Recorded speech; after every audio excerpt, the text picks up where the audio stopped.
그러므로 생각하라. 그때는 너희는 그때에 육체로는 이방인이요 손으로 육체 행한 할례를 받은 무리라 칭하는 자들로부터 할례를 받지 않은 무리라 칭함을 받는 자들이라. 그때 너희는 그리스도 밖에 있었고 이스라엘 나라 밖의 사람이라 약속의 언약들에 대하여는 외인이요 세상에서 소망이 없고 하나님도 없는 자이다. 이제는 멀리 있던 너희가 그리스도 예수 안에서 그리스도의 피로 가까워졌느니라. 그는 우리의 하나님이신지라 놀라고 하나님을 뜻하 원수된 것 곧 중간에 막힌 하나님을 자기 육체로 오시고 법조문으로 된 계명의 율법을 폐하셨으니 이는 이 둘로 자기 안에서 한 세 사람을 지어 화평하게 하시고 또 십자가로 이 둘을 한 몸으로 하나님과 화목하게 하려 하심이라. 원수된 것을 십자가로 소멸하시고 또 오셔서 먼데 있는 너희에게 평안을 전하시고 가까운 데 있는 자들에게 평안을 전하셨으니 이는 그로 말미암아 우리 둘이 한 성령 안에서 아버지께 나아감을 얻게 하려 하시니라. 그러므로 이제부터 너희는 외인도 아니요 나그네도 아니요 오직 성도들과 동일한 시민이요 하나님의 권속이라. 너희는 사도들과 선지자들 가운데 세우심을 입은 자라. 그리스도 예수께서 친히 모든 이들을 이루셨느니라. 그의 안에서 건물마다 서로 연결하여 주 안에서 성전이 되어가고 너희도 성령 안에서 하나님이 거하실 처소가 되기 위하여 그리스도 예수 안에서 함께 지어져 가느니라. 아멘. 오늘 말씀의 핵심은 하나님은 예수님을 통해서 우리 가운데 있는 적대감을 허무시고 우리가 모두 함께 그분께 나아갈 수 있도록 해주셨다고 하는 것입니다. 적대감의 문제죠. 이방인과 유대인과의 관계가. 오늘날 우리가 아브라함 이후로 4,000년 지났는데 아브라함의 자녀 이삭과 이스마엘 그 자녀들의 그 적대감 그것이 4,000년 동안 이어져 내려오는 그런 모습을 오늘날 우리가 팔레스타인 지방에서 옛날 이스라엘 땅에서 지금도 보고 있습니다. 하루에 지금까지 10,000명 이상이 죽었다는 소리를 듣죠. 아마도 그들이 예수를 받아들였으면 이런 일은 없었을 것이다. 그런 생각을 하게 됩니다. 오늘 흐름은 그런 것입니다. 하나님은 예수님을 보내셔서 유대인과 이방인 사이에 있었던 담을 엎으셨고 그리고 성전으로 함께 지어져 가게 하셨다 한 것입니다. 그 성전의 색깔이 파란색도 있고 빨간색도 있는 것처럼 이 이방인과 그리고 헬라인들이 다 함께 성전으로 한 성전으로 지어가도록 하셨다. 그래서 이제 이방인 성도들의 과거와 현재가 어떤 것이냐 11절부터 13절이고 그리고 바로 그런 속에서 그리스도께서 화평을 주셨다 하는 것이 14절로 18절이고 함께 성전이 지어져 간다 19절부터 22절입니다. 본문에 하나님께서 우리에게 보여주신 것은 하나님은 예수 그리스도를 통해서 이방인과 유대인 사이에 유대인과 이방인 사이에 있는 적대감과 차별을 회파하셨다. 또한 그들이 하나 된 지체로서 하나님께 함께 나올 수 있도록 해주셨다는 것이죠. 이제 주요 강조점은 그때에 예수님 오시기 전에 또 여러분들이 예수님을 알기 전에 그런 얘기죠. 너희가 어떤 존재였는가 하는 거죠. 할례를 받지 않은 무리다 라고 칭함을 받은 자들이었다. 12절에 보면 그리스도 밖에 있었다. 그런데 이제는 그럼 어떠냐? 그리스도의 피로 가까워졌다. 13절이죠. 이방인 성도의 과거와 현재 상태가 아주 뚜렷하게 대조가 되는 거죠. 14절에 보면 중간에 막힌 담을 자기 육체로 허시고 그랬어요. 그래서 이방인과 유대인 사이에 넘을래야 넘을 수 없는 담이 있었는데 그 담을 예수님 육체로 십자가에서 허무셨다는 것이죠. 또 16절에 보면 그들이 원수지간이었는데 십자가로 서명하셨다는 것입니다. 또 18절에 보면 아버지께 나아감을 얻게 하려 하심이라 그랬어요. 예수님의 죽음을 통해서 이루어진 아름다운 화평을 시각화해서 설명을 하고 있습니다. 19절에 보면 이제 너희들은 동일한 천국 시민이요 하나님의 권속이다. 권속이라는 말은 뭐죠? 가족이다, 식구다 그런 겁니다. 한 식구다. 또 21절에 성전이 되어 가고 함께 지어져 가느니라 22절 그랬습니다. 우리가 이제 많은 오해를 하는 케이스가 있어요. 그게 뭐냐면 요한계시록 맨 끝장 좀 이렇게 보게 되면 거기 보게 되면 이제 하늘로부터 새 예루살렘 성이 내려온다 이렇게 돼 있죠. 너무너무 아름답다 이렇게 돼 있어요. 너무너무 아름답다. 그래서 그 성을 보니까 뭐 기초석은 뭐 이런 보석이요 저런 보석이요 뭐는 뭐 무슨 보석이요 무슨 보석이요 뭐 저렇게 나와요. 그래서 이제 우리가 흔히 생각 그게 천국이구나 그래요. 그래서 천국 맞아요 천국이에요.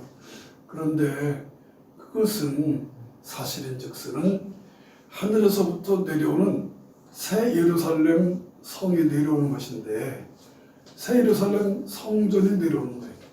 그러면은 요한계시록에 이제 그 타이밍이 언제냐고 하는 것은 이런저런 의견이 있지만 여하튼 간에 이 땅에서 예수 믿는 사람들이 예수님이 재림하실 때 그때 공중에서 혼인잔치가 일어나게 된다고 그랬잖아요.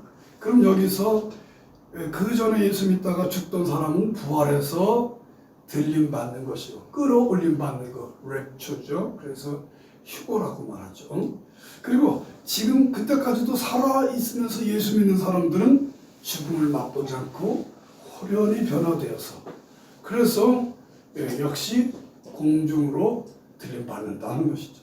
그래서 그곳에서 주님과 함께 혼인 자리에 들어가는 것이죠. 그래서 여러분들이 이제 어떤 성화 같은 걸 보면은 이렇게 쳐다보는데 예루살렘 성 같은 것이 있고 막 사람들이 있는 그런 장면의 그림을 여러분들이 아마 좀 봤을 거예요. 자, 그런데 이제 그것이 맨 요한계시록 마지막 21장쯤 가면은 그 예루살렘 성이 내려온다는 거죠. 그게 무슨 말인가 하면 거기서 그것은 교회를 말하는 거예요. 완성된 교회를 말하는 거예요. 그동안에 이제 이 지상에서는 7년 대환란이 일어나게 되죠. 무시무시한 환란이 일어나죠. 그래서 이런 재앙, 저런 재앙, 그런 재앙으로 표현되는 것들이 7년 정도, 7년 동안 일어나게 된다. 그리고 이제 새 예루살렘 성이 내려오는데 그렇게 아름다울 수가 없다고.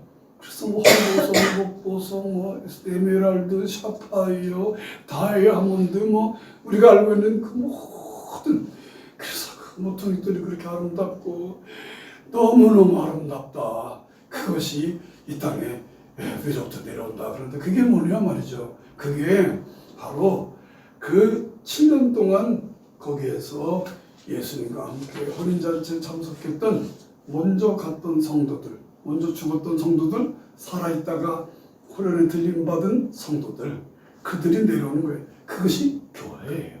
완성된 교회예요. 그 완성된 교회가 얼마나 아름다운지 인간이 볼 때 최고의 금은 보석으로 거기서 표현을 한 거예요. 그러니까 무슨 말이에요? 이 땅에 있는 교회는 바로 이렇게 유대인들과 이방인으로 에베소 교회 같은 경우 이렇게 나눠져 있지만은 그러나 뭐예요? 완성된 그날에 가면 다 모든 것들이 아름다워지고 완전한 거룩함으로 옷 입게 되고 그렇게 되면서 최상의 아름다운 것이 이 땅에 내려오게 된다. 그래서 이제 잘하는 것처럼 하나님께서 그때 마귀를 무정에 가두게 되고 그 천년왕국이 이 땅에서 이루어지는 것을 말씀하죠. 천년왕국이 끝난 다음에 이제 마지막 백보자 심판대에서 예수님 앞에서 모든 산자와 죽은 자가 자기의 모든 것들을 일신짓고 하는 거죠.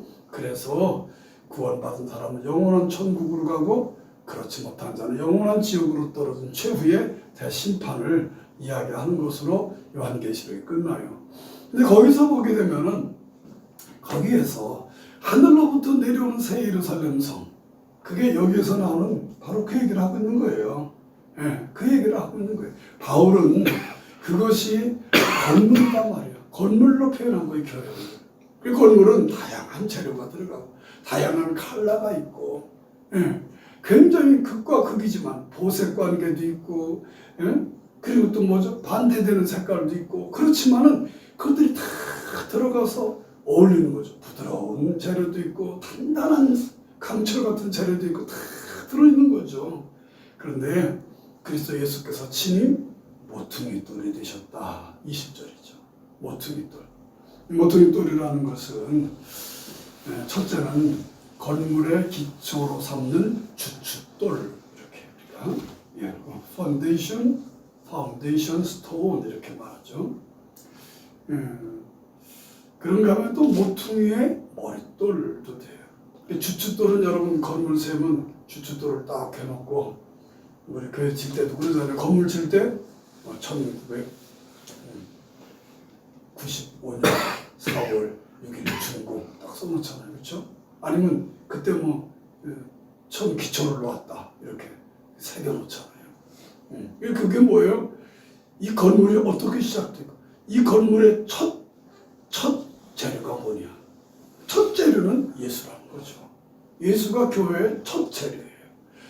그리고 이제 또 하나는 모퉁이의 머릿돌, 캡스톤이라고 하는 건데 이제 이렇게 건물이 있으면 맨 처음에 이렇게 이제 줄을 띄잖아요. 줄을 띄면 이 코너돌, 모퉁이 돌이잖아요. 코너돌이죠, 코너돌. 그래서 이것이 이 돌이 이렇게 됐으면 이렇게 가는 거고 이렇게 됐으면 이렇게 가는 거예요. 건물이. 그래서 직각으로 하든지 원으로 하든지 하여튼 시작이 되는 거예요. 그러니까 예수님이 딱 이걸 돌에다 붙이면 이 돌이 딱 됐으니까 건물은 이렇게 나가게 돼 있어요. 건물은 저렇게 나가게 되는 거예요. 그러니까 이 교회가 예수님이 기준이 되는 거예요. 예수님이 기준점이 되는 거예요. 그래서 예수님이 원수를 사랑하셨으니까 기준점이 되는 거예요. 교회의 모든 그 재료로 있는 교회 구성원들은 그 기준을 따라서 가는 거예요. 원수 사랑하는 거예요. 복음을 전하셨으니까 그 기준점을 가는 거예요. 기도하셨으니까 기도하는 거예요. 그래서 예수님이 모퉁이의 머릿돌이 됐다. 물론 스가랴서에서 모퉁이 돌을 말하죠. 10장 4절에 메시아 시대의 통치자가 모퉁이 돌로 표현하고 있어요. 그래서 메시아 시대, 지금 이제 메시아 시대잖아요. 메시아가 오셔서 활동하시고 부활 승천하시고 지금도 여기 이 땅에 예수님의 몸인 교회가 존재하고 있으니까요. 신약 성경의 저자들은 하나님께서 교회의 머리로 삼으시고 초석이 되게 하려고 구원자 예수님을 보내셨다. 초석이 되는 거예요. 기초돌이 되는 거예요. 기준점이 되는 거예요. 그렇게 해서 예수님이 얼마나 아름다워요. 예수님이 얼마나 거룩해. 예수님이 얼마나 흠도 점도 티도 없어요. 바로 그 공동체 안에 교회가 들어온다 하는 것입니다. 그런데 그렇게 되려면 뭐예요? 담을 허물고 은혜 위에 서는 교회가 되어야 된다는 거죠. 그래서 11절로 13절에 보면 차별이 없는 은혜를 말씀하고 있어요. 그때에 그리고 이제는 옛날에는 그때는 차별이 있었어요. 예수님이 오시기 전에는 차별이 있었어요. 그래서 이방인들은 유대인들에게 할례 받지 못한 것들 이런 소리를 들었어요. 우리 옛날 조선시대 때로 말하면 뭐 호로 자식들 표현한 거죠. 호로 자식들. 아주 굉장한 욕이죠. 호로가 뭐죠? 호는 중국을 말하는 거잖아요. 중국으로 포로로 잡혀갔던 것들. 그때 중국에서 쳐들어오면 우리 뭐 괜찮은 남자도 데려갔지만 주로 아낙네들을 잡아갔어요. 그랬어요. 그러다가 이제 그쪽 나라에서 임금이 마음이 바뀌었어요. 그래서 너희들 이제 마음대로 너희들 나라로 돌아가라 그런 거예요. 꿈에 또 잊지 못한 이제 고국을 돌아온 거죠. 그랬는데 여기 남아있는 사람들이 뭐라 그럽니까? 너 거기 가서 뭐 했냐? 너 거기 가서 그 떼놈들하고 뭐 했냐? 너 가정을 이뤘지? 너 그놈들하고 피를 섞었지? 이렇게 됩니다. 그래서 거기에서 낳은 자식들을 데리고 왔는데 뭐라고 말하냐면 저것들은 호로 자식들이다 그런 거예요. 호로의 자식들이다. 그러니까 우리 민족이 아니다. 그래서 그냥 제일 나쁜 욕을 하는 것이 호로 자식이라는 욕이었어요. 그러니까 그거보다 더한 거예요. 이스라엘 사람들이 할례 받지 못한 것들, 이것은 뭐 사람도 아니다. 그렇게 이방인들을 바라봤던 거죠. 그래서 하나님의 언약에서 제외가 된 거예요. 하나님의 모든 축복의 약속이 다 성경에 있지만 너희들하고는 상관없는 거야. 우리 유대인들에게만 상관이 있는 거야. 그렇게 말한 거예요. 노골적인 차별을 한 거죠. 그래요.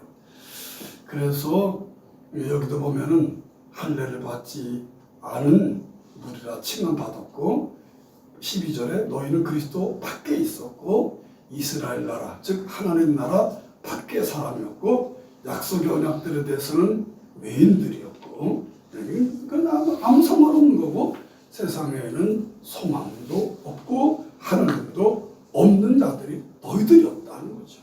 너희들. 예. 여러분 그러면 이 사람들이 정말 은혜로 하나님의 은혜로 어제 은혜라고 그랬죠. 이방인들이 구원받은 건 너희가 그 은혜로 말미암아 구원받다 그랬어요. 은혜로 아무런 자기 은혜로 그들이 그 공동체에 들어오게 돼. 교회 공동체에 들어왔어요. 그러면 어떻게 하겠어요? 너무 감사할 것뿐이죠. 아니 우리는 타고날 때부터 우리는 구원하고는 거리가 멀고 하나님하고는 상관없는 사람인데 어떻게 우리가 하나님과 관계 있는 사람이 되는가? 그냥 무조건 감사해야 되잖아요. 그런데 들어오고 나니까 뭐예요? 아니 이 유대인들이 자기들을 못 살게 해주는 거예요. 아이 너희들 아무것도 모르는 것들이 막. 그러니까 아주 좀 문제가 생긴 거죠. 그래서 그걸 좀 가르쳐 주겠는 거예요. 이렇게 취급받던 이방인들이 이제는 그리스도의 피로 구원을 받았고 이제는 언약 안으로 들어오게 됐고 그래서 하나님이 주신 모든 축복의 언약들이 다 내 것이 된 거예요. 내 것이 된 거예요. 우리 손주 녀석이 시험 때가 되면요 스트레스가 보통만 아니에요. 중3인데 중3 벌써 중3이요. 그때 되면 그냥 벌써 고3처럼 머리카락이 섭니다. 그리고 시험을 만약에 첫날 망쳤다. 그럼 멘붕이 막 옵니다. 그래서 이제 제가 가서 기도를 해준 적이 있어요. 너는 두려워하지 말아라. 내가 너와 함께하라. 무서워하지 말아라. 나는 네 하나님이 됨이니라. 나의 의로운 오른손으로 너를 붙들어주겠다. 이렇게 제가 성경 말씀을 펴서 읽어라. 그리고 이제 기도를 해줘요. 그럼 얘가 평안을 얻어요. 그런데요, 그거는 아무나 그 언약이 그 사람에게 해당하는 게 아니에요. 예수 그리스도 안에 있는 사람에게 해당되는 거예요. 옛날 유대인들에게는 유대인의 혈통을 타고난 사람만 그게 되는 거예요. 아무나 그걸 읽어서 너희는 여기서 너가 누구냐 말이죠. 그거는 유대인들이었어요. 근데 이사야 때니까. 그런데 이제 그것이 뭐예요? 오늘날 우리가 읽을 때 그것도 우리 것이 된 거예요. 은혜 안으로 우리가 은혜의 말씀 안으로 들어온 거예요. 이거는 어마어마한 변화죠. 그래서 유대인과 이제 하나가 된 거예요. 무 안에서 믿음 안에서 하나가 된 거예요. 그렇게 다른 사람, 그렇게 있을 수 없는 사람이 유대인과 하나가 된 거죠. 이방인과 같은 처지에 있던 사람들이 바로 우리들이에요. 저와 여러분이에요. 이방인으로 살 수밖에 없었던 우리가 바로 언약의 백성, 언약 백성이 된 거죠. 이런 놀라운 은혜를 받은 사람으로서 우리가 누군가가 인종적으로, 문화적으로 자신과 다르다는 이유로 결코 함부로 그들을 판단하고 차별해서는 안 된다. 근데 교회 안에도 이런 차별이 있을 수 있습니다. 제가 이렇게 경험해 보면 그런 것 같아요. 교회 안에서도 차별이 있어. 첫째, 공적의 담이 있어요. 성전 건축에 너 가담했느냐 안 했느냐? 제가 성전을 하나님의 축복으로 주면 이 땅에 와서 제가 3개를 건축해 봤어요. 그런데 그런 일이 일어나요. 성전 건축한 다음에 들어온 사람들이 어쩌고 저쩌고 막 이렇게 얘기하려면 너는 가만히 있어. 너희 성전 지을 때는 얼마나 우리가 고생인지 알아? 너는 끽소리 말고 찌그러져 있어. 그런 태도예요. 그런 태도예요. 예. 성전 건축에 가담했느냐 안 했느냐? 그게 담을 쌓는 거예요. 나 말이야 그때 내가 이런 궁금했어. 담을 쌓죠. 그걸로 또 선후에 담을 쌓아요. 창립 멤버냐 말이지. 아니면 창립 멤버 아니고 그 다음에 맞느냐 말이지. 그래서 그 다음에 온 사람이 의견 있습니다. 그러면 가만히 있어. 찌그러져 있어.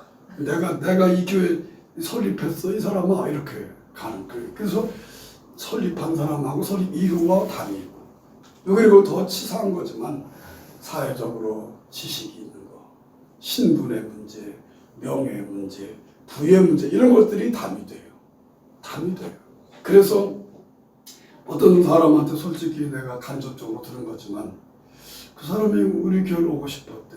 그런데 와서 보니까 대표 기도를 장로님이 어떤 장로님이 하시는데 그 사람은 학교 선생이야. 나는 교장이야. 저 사람 학교에서. 저 사람은 평교사. 근데 저 사람은 장로야. 그래서 대표 기도해. 나는 이 교회는 몰라. 그래서 쟤는 이해는 해요. 그분은 아직 크리스천이 아니니까.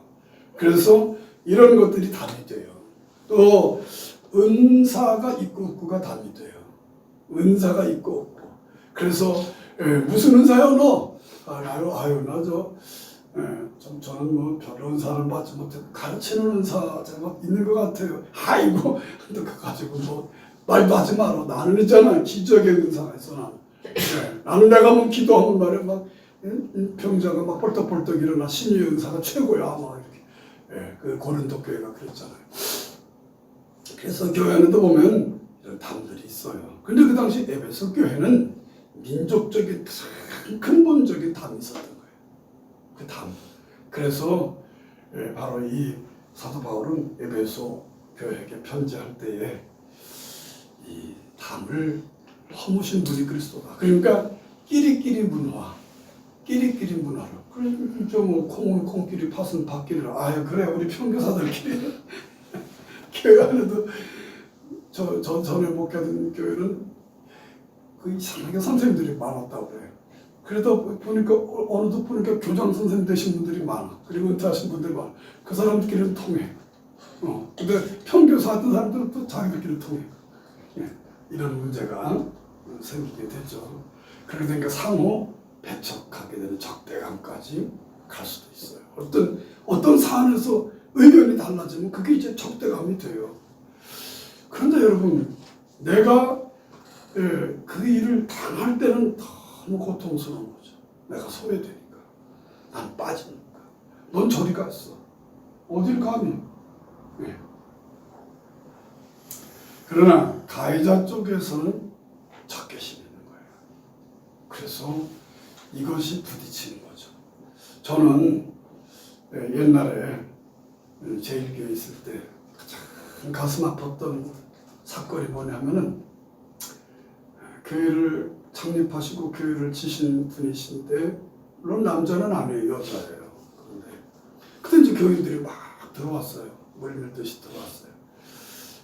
그러니까 이제 사역을 나눌 수밖에 없죠. 이분이 이 사역을 다 했는데 이 사역을 이제 새로 오신 분에게 맡겨줘야 되잖아요. 몇 년 지나니까 교회 짓고. 그러니까 그분이 자기도 모르게 한 소리일 거예요. 자기도 모르게 한 소리일 거예요. 야, 이거 일하다가 이거 이렇게 얘기해요. 이거 일하다가 이거 이거 우리 교회 이거 다 이거 뭐 쉽게 말하면 이 축소서 이거 해주는 거 아니야? 이렇게. 저는 그때 너무너무 큰 충격을 받았어요. 내가 목회했던 것이 이거밖에 안 된다. 그런 충격을. 그래서 교회를 지으면서 헌신하는 것을 가르쳐줬지만 헌신하고 나서 저는 아무것도 아닙니다 하고 자리를 양보할 줄 아는 거, 그런 것을 내가 가르치지 못했구나, 그런 생각을 좀 하긴 했었어요. 그런데 그때 제가 마음이 아팠지만 진짜 두려운 것이 있었어요. 그건 무엇인가 하면 이렇게 계속 간다면 이 교회는 반드시 하나님께서 지게석을 옮겨놓을 수도 있다, 그런 생각을 했어요. 하나님은 그런 거 못 보니까, 하나님 그런 거 못 보시니까. 그래서 참 두려움도 있었고 했던 그런 기억이 있습니다. 여러분, 우리 모든 교회가 이런 면이 없을 수는 없어요. 인간들이 모였으니까.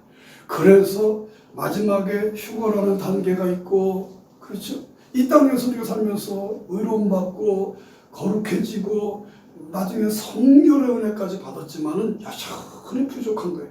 그래서 마지막에 호련히 변화되어서 우리가 공중에서 주님 만나 뵙게 되는 거죠. 만나 뵙게 되죠. 그리고 이 땅에 이제 그 7년 대환란이 지난 다음에 여기서 내려올 때 그 모양이 너무너무 아름다운 거죠. 그런 것들이 아직 남아있죠. 아직 남아있는 교회입니다. 이게 다 끝난 교회가 아니라, 완성된 교회가 아니라 정말로 미래가 열려있는 교회가 지상에 있는 교회들이죠.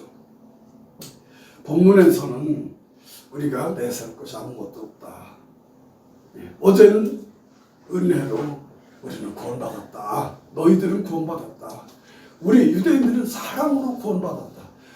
은혜로 받은 거하고 사랑으로 받은 거하고 다 똑같아 보이지만 제가 볼 때는 사랑으로 받은 게 더 큰 사랑 받은 거예요. 사랑은 원수로 사는, 은혜는 불쌍해서 해주는 거니까. 우리는 유대인들은요, 우리 이방인들은 불쌍해서 구원받은 거예요.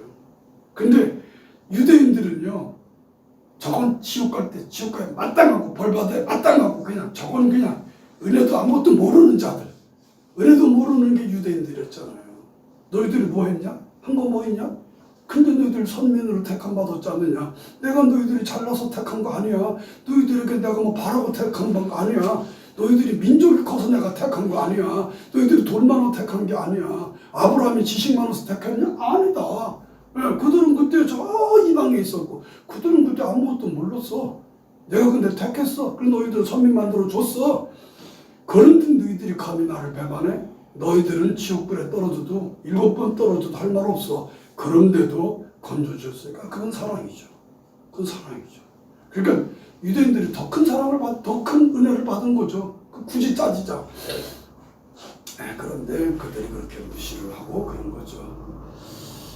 오늘 동일한 권리 그리고 공동체의 어떤 그 소속 연합 정신이 중요하고, 함께 성전으로 지어져 간다는 게 굉장히 중요한 거예요. 함께 성전으로 지어져 간다. 그래서 이것이 오늘날 교회가 부족하죠. 물론 이제 어떤 교회든지 완전하지 못합니다. 그러나 우리 민들레 교회는 여러분들이 원하는 것처럼 이런 부족함에서 계속 좀 떠나있는 교회가 됐으면 좋겠다는 게 아마도 여러분들의 소망일 것입니다. 우리는 어차피 거의 운명적으로 아주 그냥 그렇게 할 수는 없지만 그렇게 안 되기를 바라지만은 어느 정도 부족한 걸 갖고 있어요. 그래서 마지막 종말론적으로 새 예루살렘 성을 남겨놓은 거예요. 그걸 우리가 그것이 소망이 되는 거죠. 진짜 소망은 그 소망이죠. 바라기로는 십자가로 화목하게 하신 그 은혜가 우리 민들레 교회에 영원토록 영원토록 있기를 예수 이름으로 축원을 드립니다.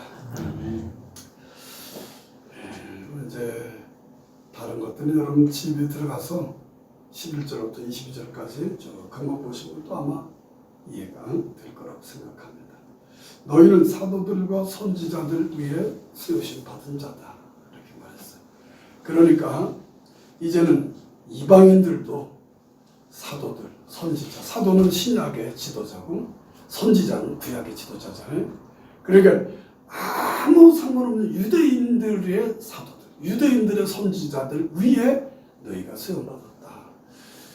우리가 그런 존재다 하는 것을 꼭 아시고 여러분 교회를 아주 귀중히 여기시고 교회를 사랑하시는 린델레 교회를 정말 사랑하는 그런 분들 되시고 이 땅에서 모든 교회들이 다 연약하지만 우리도 그 가운데 있지만 되도록이면 그런 데서 이렇게 비껴가도록 저는 여러분들이 이제 부흥될 거는 저는 그렇게 아주 거의 뭐 당연하게 생각해요.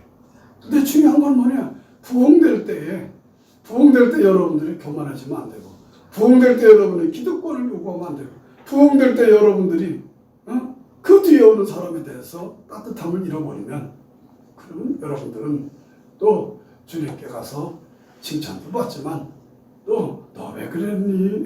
이 말을 들을 때 아주 창피해가지고 머리 복쩍복쩍 흘리면서 아주 내가 왜 그랬는지 모르겠어요. 죄송해요. 그런 일은 없도록 이 교회 생활에서 사랑으로 하나 될 수 있기를 예수 이름으로 축복합니다. 주님 가르치는 대로 마치고 자유롭게 기도하겠습니다.